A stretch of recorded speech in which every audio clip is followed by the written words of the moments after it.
We are your home theater and AV questions answered. This is AVRant. Want your home theater or AV question answered by Tom and Rob? Send it to question@avrant.com. Welcome to AVRant. I'm Tom Andry, and I'm here with Rob H. Roberto. When Roberto got home a few nights ago, expecting to enjoy an episode of Iron Fist, I'm so sorry, sir. You were not going to enjoy an episode of Iron Fist because it's really not very good. I still haven't started watching it. I have to see for myself. The first couple episodes are actually no, it's really not good. I wanted to say the first couple episodes are not bad, but they really are bad. Well, at least they already make in the trailers for the Defenders. They're already making fun of him, so I guess they figured that out. Yeah, it's not. It really. And I don't think it's the actor's fault. I don't think that. I mean, there's always the budgetary concerns too, because the Netflix, budgets aren't huge on these shows. But the real problem seemed to me was continuity of directors. It just didn't seem like they were having the same director from, or a vision throughout the entire thing. I mean, that's what makes these shows really work, is that you can see that there's a storyline that's going through, and this thing was all over the place, and none of it was all that good. But I like him. And I'm hoping that Iron Fist's season 2 will be, well, it certainly can't be worse.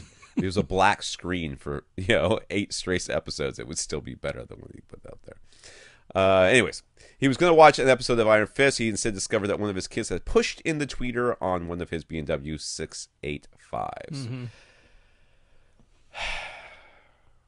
Okay, I had a child that did that once. And I don't know where he's living these days, but he is very regretful of what he did. No, honestly, this has happened to me, and it happened on the cone on like the dust cap on one of my woofers. Right. Like that to me seems quite easy. I mean, a dust cap, you could literally put a little bit of masking tape on there. Don't push it down hard, but a little bit to get just a little bit of, tacky sticky. And a dust cap you can quite easily pull back out. A tweeter, depending on what the material was, they're very delicate. If it's a silk dome tweeter, which is what I think this, or even if it's a metal dome one, you can end up with a crease in it. So. Yeah. So is it worth to have it fixed since it's possible the kids just do it again? Now, do the B&Ws not have grills? Is that the problem here? Maybe it just pushed right through the grill, because, the grill gives. So. That's true. Oh, yeah, for sure. Yeah. But, is it worth it to have it fixed? I want to say no. I mean, are you hearing a problem? Right. Because, believe me, tweeters that are not functioning correctly, they aren't shy about it. They're like a 1-year-old who wants something. They will let you know, and there will be no bones about it. Everyone will turn around and look at it and say, what is wrong with that child? Your speaker, if it sounds okay, I would leave it alone. Now, if it's buzzing or hissing or flapping or something, then you have to have it fixed. And more than likely, B&W is going to want to fix both the tweeters. These are an aluminum dome. If that's been pushed in, I'd be trepidatious about, because you can get little powder flakes that come off of a metal dome tweeter if you put something sticky on there to pull it back out. You'd almost want to use, what would you want to use? A little bit of suction. Suction, vacuum. Well, not vacuum. And I'm all about. suction. I'd be tempted to put my fist around it and use my mouth. Well, that's what I would do for sure. Yeah. Oh, that would be the only way I would do this. I know you're gonna have to get up and close to these bad boys. You're gonna get to know your speakers in a way that you never knew that you were going to. You are going to just take it slow. The speaker doesn't know what's happening to it, and it's going to be very confused by what you're doing. But you're just going to have to wrap your mouth around that tweeter and just. And that's how I would try to fix it. If it's not doing anything bad, leave it alone. Yeah. Don't do anything.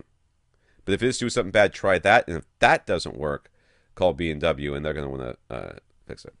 Anyways, he'd like some speakers that are more kid-proof with electrostats that fit the bill. He needs a little recommendation. Well, after one touch, they might. You can get quite a shock off of the stators of an electrostatic speaker. Dude, this is really... my kid got, and I don't. I mean, you may be one of those parents who's like, I'm not gonna yell at my delicate flower. I yelled at my delicate flower. All right, the kid got it. Now, I take him out back and beat him with the switch. No, No. I'm not that kind of parent. But I did let him know that not to do that again. I have 3 boys. My first boy did it. My second boy might have tried or gotten close. And anytime anybody got close to the speaker, they just got shooed away. And honestly, in a couple of years, it's not going to be an issue. Yeah, then they grow up, and that's the end of that worry. I don't necessarily think that you need to be going out. And you think that you're irritated that he pushed in the tweeter. Wait till he knocks over electrostat. You're like, it's a 3,000. Yeah, you're going to be real mad. So I don't know that. And if they've already done this to one at this point, just don't upgrade until they're old enough that you don't have to worry about them doing this nonsense anymore. Right. But to answer the question directly, I have a few options that might, although some children might just see this as a challenge. There's nothing. No, I mean, if you had a cover that really protected the tweeter, then it would be like sound opaque, and that wouldn't work. But Emotiva, they have their folded ribbon tweeters, which have like little plastic grates going across it. Although something very small could go in there and puncture that folded ribbon. So perhaps not the best. It does also have a rounded dust cap, so that could get pushed in. Although again, dust cap, easy fix. SVS, their tweeter has kind of a metal mesh grill going over it. Doesn't is it Kef that has a tangerine waveguide thing, or is that Kef has the tangerine waveguide, yeah. And that's sort of protective. A little bit. As well. NHT also, they have kind of a, I don't even know what to call it. I mean, like a crisscross thing. You can see a picture of it on YouTube, but it's 2 little kids wearing the clothes backwards and rapping. Right, not quite, but yeah. I mean, there's something over that tweeter anyway, and the mid-range driver for that matter. Yeah. What am I looking at here? Those are potentially some options. I mean, it's kind of a waveguide thingy.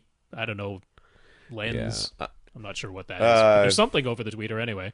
But I mean, essentially, that's what I'd be looking for, right? Something over the tweeter. But again, if this is a child who would just take that as a challenge to figure out a way to poke something in there, there is no real solution for this. There's grills. There's metal mesh grills. There's some speakers have those. Right. I generally don't like those grills. Yeah. I'd rather have like a normal speaker fabric. But then again, if speaker fabric is not going to stop anything. My Veris Grand speakers, the grills are like nigh impossible to get off, and the speakers don't look that good with them off. So it just dissuades anybody from doing anything like that. But I've got speakers in this room that don't have the grills on them, and I never had a child try to push one in, at least since that very first time. And that was just a dust cap, like I said. So if it's not making a noise, I wouldn't worry about it. But yeah, just kind of fuss at them until they stop. How about that? That's my parenting advice. Fuss at them until they stop. Let them know what will happen the next time that something like this happens. I wish it hadn't been a tweeter, but it happens all the time. Yeah.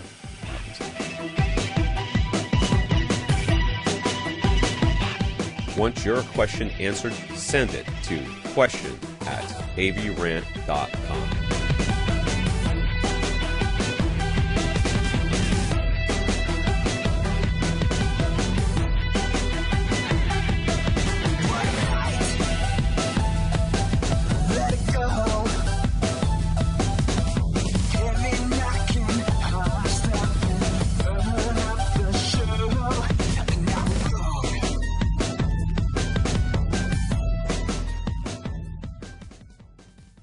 This is AVRant. Now go out and listen to something.